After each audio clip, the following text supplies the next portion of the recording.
قال اللہ تبارک و تعالی فی کتابہ الحکیم بسم اللہ الرحمن الرحیم ان اللہ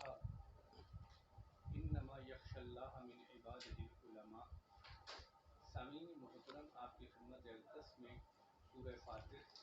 کی آیت کریمہ 28 کو پڑھنے کا شرف حاصل کیا ہے، جس میں اللہ تبارک و تعالی ارشاد فرماتا ہے کہ بندگان خدا میں سے صرف علماء ہی ہیں جو خوف خدا رکھتے ہیں، اللہ سے ڈرتے ہیں۔ لہٰذا اگر اس آیت کریمہ میں غور و فکر کیا جائے تو ابتداءً یہ نتیجہ نکالا جا سکتا ہے کہ اللہ تبارک و تعالی نے صنف علماء کی توصیف بیان فرمائی ہے، صنف عالم کی مدح بیان فرمائی ہے۔ اور ایسا کیوں نہ ہو کہ اگر ہم صنف علماء، صنف عالم کو تاریخ کے پس منظر میں دیکھیں تو ہمیں معلوم ہوتا ہے یہی صنف ہے جس نے اللہ کی مشیت کو نبی و رسول بن کر اس کے بندوں تک پہنچایا۔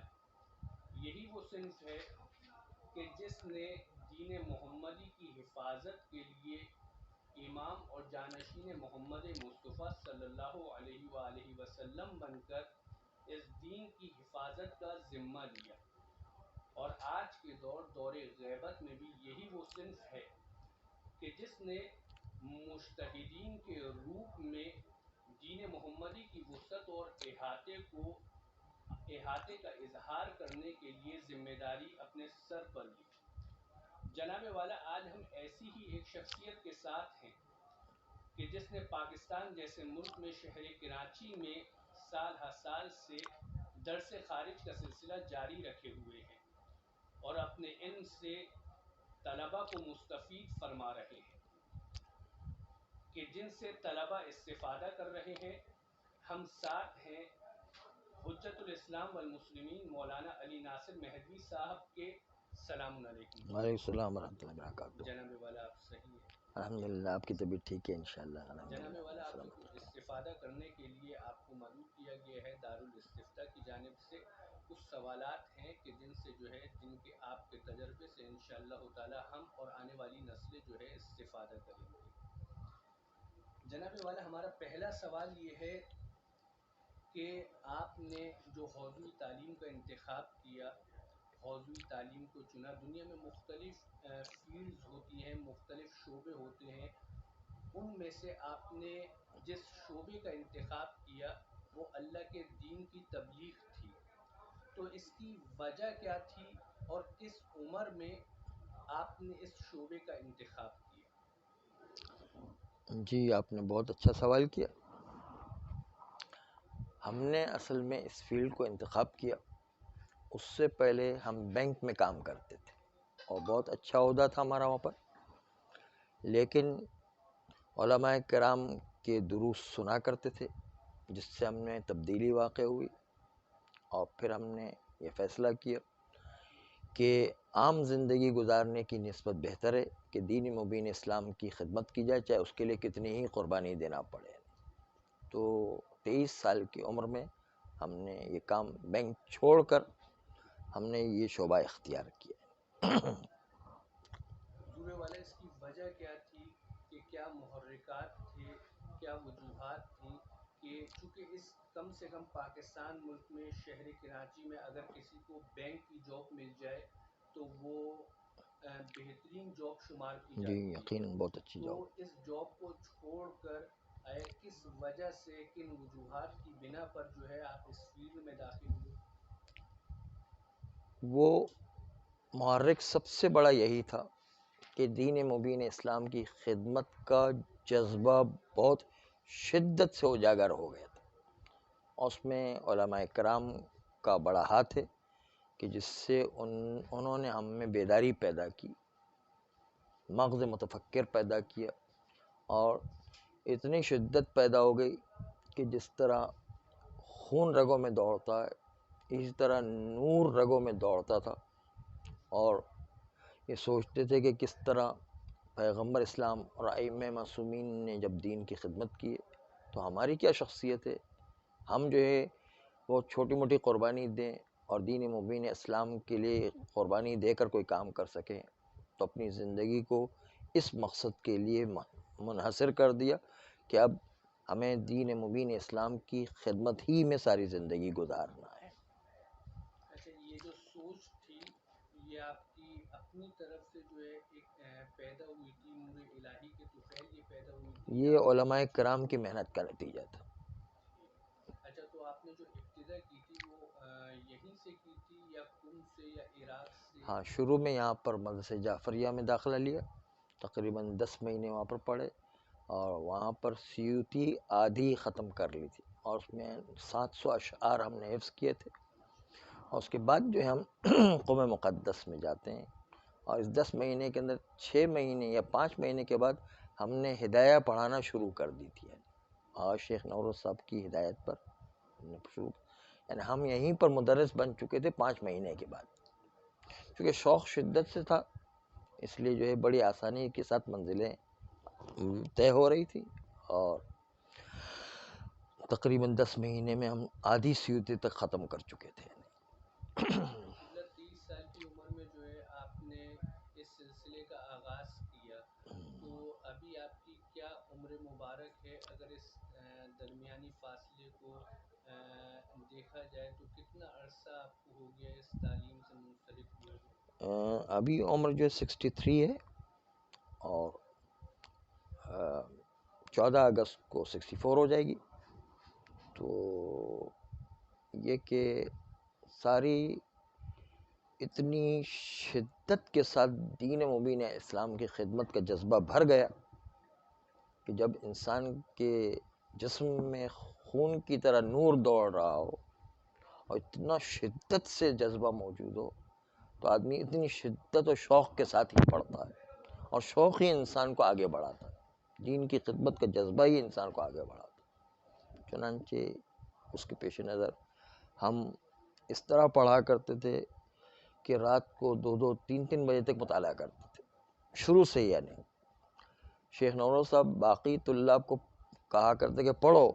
اور ہمیں کہا کرتے کہ نہیں پڑھو ورنہ پاگل ہو جاؤ گے، اتنا پڑھتے تھے۔ ہاں، تو دونوں میں فرق تھا، وہ شوق کا نتیجہ تھا۔ اچھا حضور، جو آپ کا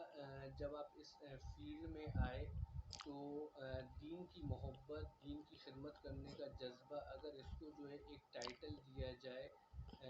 تو وہ جو ابتدائی مقصد تھا، چونکہ ہم دیکھتے ہیں جب بندہ حوزوی تعلیم میں آتا ہے، مدرسے میں آتا ہے، تو جو مشکلات ہوتی ہیں وہ مشکلات اس کے ہدف کو متزلزل کر دیتی ہیں،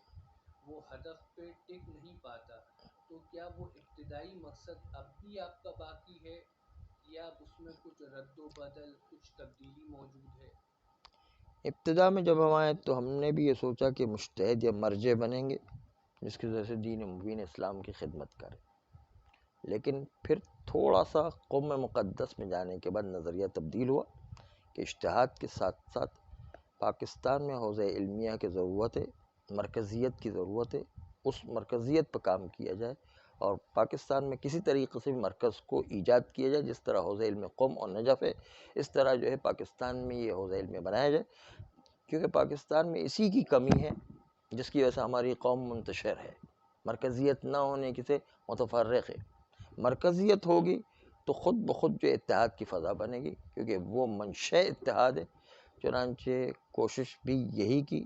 کہ حوزہ علمیہ کی فضا بنائی جائے، اور ساتھ ساتھ جو ہے اسی مقصد کے لیے ہم کراچی آئے، وہاں پر ہم قم میں درس خارج پڑھایا کرتے، 3 سال تو ہم نے قم میں درس خارج پڑھایا، اور اس کے بعد یہاں پر آئے اسی مقصد کے لیے کہ کسی طریقے سے قم کے اندر حوزہ علمیہ قم کی طرح یا نجف کی طرح چھوٹا سا ایک حوزہ علمیہ بن جائے، تاکہ آئندہ کی نسلیں اس کو بڑے پیمانے پر لے جا سکے۔ تو حضور، وہ جو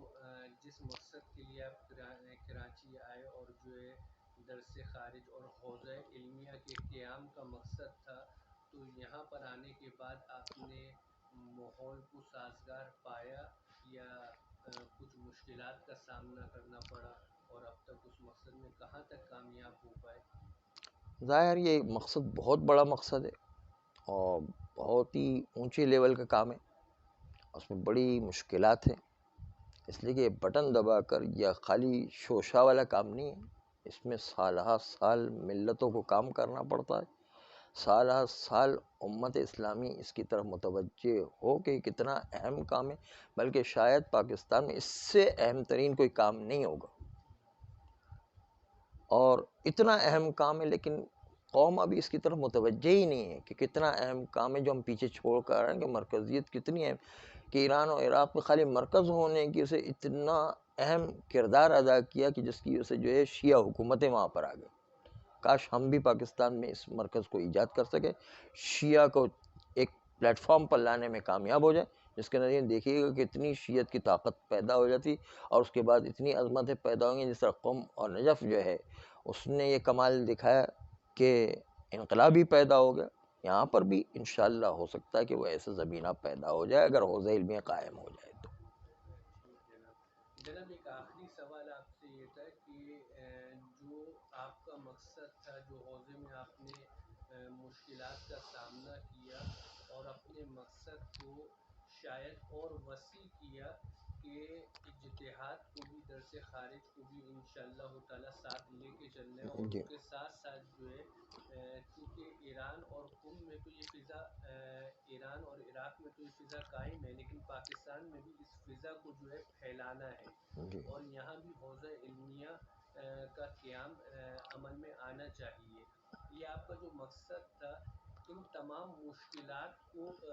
برداشت کرتے ہوئے، چاہے مالی مشکلات ہوں، چاہے دنیاوی مشکلات ہوں، چاہے علمی مشکلات ہوں، آیا آپ جو ہے آج کی نسل کو جو حوزہ علمیہ میں جو ہے درس و تدریس کے معاملات میں داخل ہیں، آیا پڑھ رہے ہیں، ان کو اپنے مقصد کی بقا کے لیے، دوام مقصد کے لیے آپ کیا مشورہ دینا چاہیں گے؟ ہمارا مشورہ طالب علموں کی یہی ہے کہ اپنی جان توڑ کوشش کریں کہ وہ عالی ترین ہدف تک پہنچ جائے. اور سب کے ذہن میں یہ فکر اگر ایجاد ہو جاتی ہے اور یہ زمینہ فراہم ہو جاتا ہے کہ حوزہ علمیہ کا قیام ہو جائے، تو اس سے بڑھ کر پاکستان میں کوئی اور کام نہیں ہے. اس لیے یہ فکر طالب علموں میں ایجاد ہونا چاہیے تاکہ سب مل کر جدوجہد کریں اور کسی طریقے سے بھی پاکستان کے اندر حوزہ علمیہ کا قیام ہو جائے. حوزہ علمیہ کا قیام ابتدائی طور پر ممکن ہے چھوٹے پیمانے پر ہو، لیکن آہستہ آہستہ نسلیں آگے بڑھ کر اس کو بڑے پیمانے پر بھی ایجاد کر سکتی ہیں. اتفاق سے ہمارا حوزہ علمیہ لکھنؤ میں تھا، جس میں جو ہے سید حامد حسین صاحب اور سید ناصر الملت صاحب حوزہ علمیہ لکھنؤ کو لے کر کے چل رہے تھے،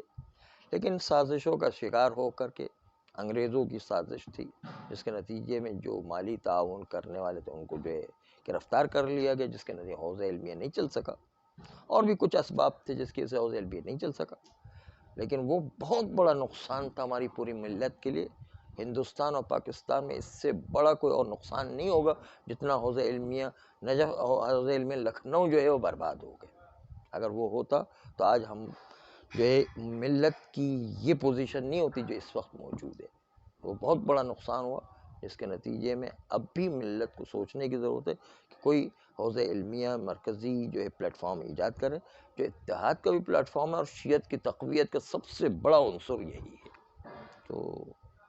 غیبت کے زمانے میں سب سے بڑی طاقت انسان کی حوزہ علمیہ کا قیام ہے، یا حوزہ علمیہ کو جو ہے تقویت پہنچانا ہے. یہ اگر ہو جاتا ہے تو ملتیں خود بہت طاقتور ہو جائیں گی، اور اتنی طاقتور ہو جائیں گی حکومت وقت بھی ان کے سامنے جھکنے کو جو ہے مجبور ہو جائے گی. اتنا جو ہے طاقتور ادارہ ہے. انشاءاللہ تعالی امید کرتے ہیں کہ آپ کے وجود بابرکت کے ذریعے جو آپ کے اہداف ہیں، جو آپ کے مقاصد ہیں، انشاءاللہ تعالی 1 سے 2، 2 سے 3، 3 سے 6، آہستہ آہستہ علماء کرام آپ سے متفق ہوتے رہیں گے، اور جو آپ کا بابرکت مقصد ہے انشاءاللہ تعالی اگر اللہ تبارک و تعالی کی توفیقات شامل حال ہوئی تو یہ پائے تکمیل تک پہنچے گا انشاءاللہ تعالی. اسی سلسلے کے سوالات وقتاً فوقتاً آپ کی خدمت میں پیش کیے جاتے رہیں گے، تاکہ جو ہے اس اہداف کی پائے تکمیل کے لیے آپ کی جانب سے دعائیں حاصل ہوتی رہیں، اور یہاں سے ایک محنتوں کا سلسلہ جاری و ساری رہے. والحمد للہ رب العالمین.